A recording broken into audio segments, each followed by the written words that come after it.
तो hello friends, स्वागत है आप सभी का डब्ल्यू के रिसर्च सेंटर में। तो फ्रेंड्स, आज हम पढ़ने वाले हैं कक्षा 10वीं का हिंदी। ठीक है, जो प्रथम चैप्टर है श्रम विभाजन और जाति प्रथा। इसको आज हम वन लिनियर ऑब्जेक्टिव क्वेश्चन को देखेंगे एंड आप लोग भी इसके साथ मेरे साथ याद कीजिए। सभी सवाल बहुत ही अच्छे ढंग से बताएंगे। तो चलिए शुरू करते हैं। देखिए फ्रेंड्स, पहला नंबर जो है श्रम विभाजन और जाति प्रथा पाठ की विधा क्या है। तो श्रम विभाजन और जाति प्रथा पाठ की विधा या निबंध है। क्या है? निबंध है। आप लोग याद रखिएगा, क्या है? निबंध है। दूसरा सवाल है श्रम विभाजन और जाति प्रथा के लेखक कौन है। तो श्रम विभाजन और जाति प्रथा के लेखक है भीमराव अंबेडकर है। ठीक है, चलिए तीसरा नंबर सवाल, बाबा साहेब भीमराव अंबेडकर का जन्म कब हुआ था। तो इनका जन्म हुआ था 14 अप्रैल 1891 ईस्वी में हुआ था। 4 नंबर सवाल देखिए, बाबा साहेब भीमराव अंबेडकर का जन्म कहाँ हुआ था। तो इनका जन्म हुआ था महू, मध्य प्रदेश में हुआ था। 5 नंबर सवाल है भीमराव अंबेडकर का जन्म किस परिवार में हुआ था। तब भीमराव अंबेडकर का जन्म हुआ था वो एक दलित परिवार में हुआ था। कैसे परिवार में? एक दलित परिवार में हुआ था। 6 नंबर देखिए, मानव मुक्ति के पुरोधा किसे कहा जाता है। तो मानव मुक्ति के पुरोधा भीमराव अंबेडकर को कहा जाता है। 7 नंबर सवाल देखिए, किसके प्रोत्साहन राशि पर भीमराव अंबेडकर उच्च शिक्षा प्राप्त करने के लिए न्यूयॉर्क और फिर वहां से लंदन गए।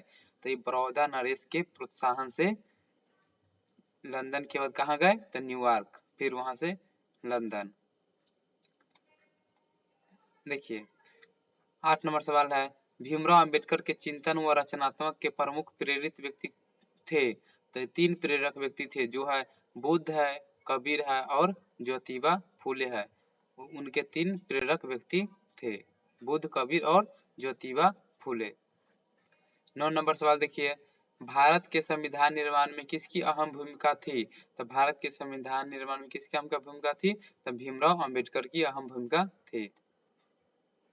भीमराव अंबेडकर की मृत्यु कब और कहाँ हुई। तो भीमराव अंबेडकर की मृत्यु दिसंबर 1956 में दिल्ली में हुआ था। कहाँ हुआ था।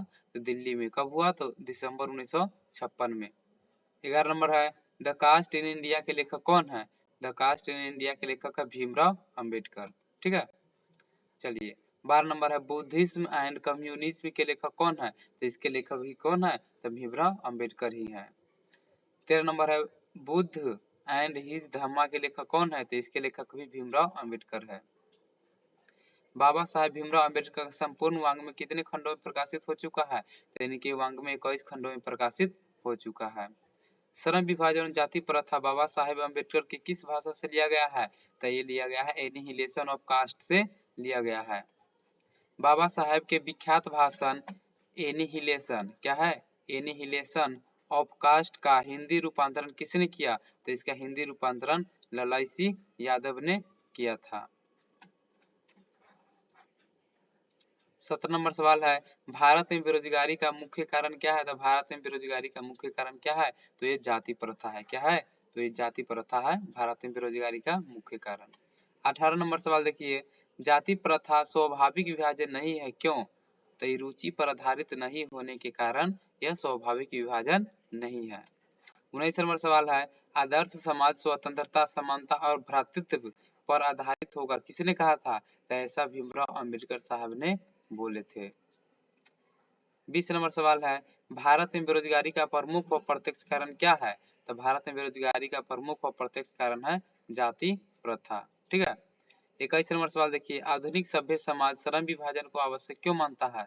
तो आधुनिक सभ्य समाज श्रम विभाजन को आवश्यक इसलिए मानता है क्योंकि कार्य कुशलता के लिए है। 22 नंबर सवाल है भारतीय संविधान के निर्माता कौन है। तो भारतीय संविधान के निर्माता भीमराव अंबेडकर साहब है। ठीक, 23 नंबर सवाल देखिए, सच्चे लोकतंत्र में कैसी भाईचारा होनी चाहिए। तो सच्चे लोकतंत्र में दूध और पानी के मिश्रण की तरह भाईचारा होनी चाहिए। दोस्तों इसमें और हम बता दें, जैसे भीमराव अंबेडकर के पिता का क्या नाम था। तो इनके पिता का नाम था रामजी सकलपाल और माता का नाम था भीमाबाई। ठीक है, तो इसे भी आप लोग याद रखिएगा। तो बस आज के लिए इतना ही रहा, फिर मिलेंगे नेक्स्ट पार्ट में। ठीक है।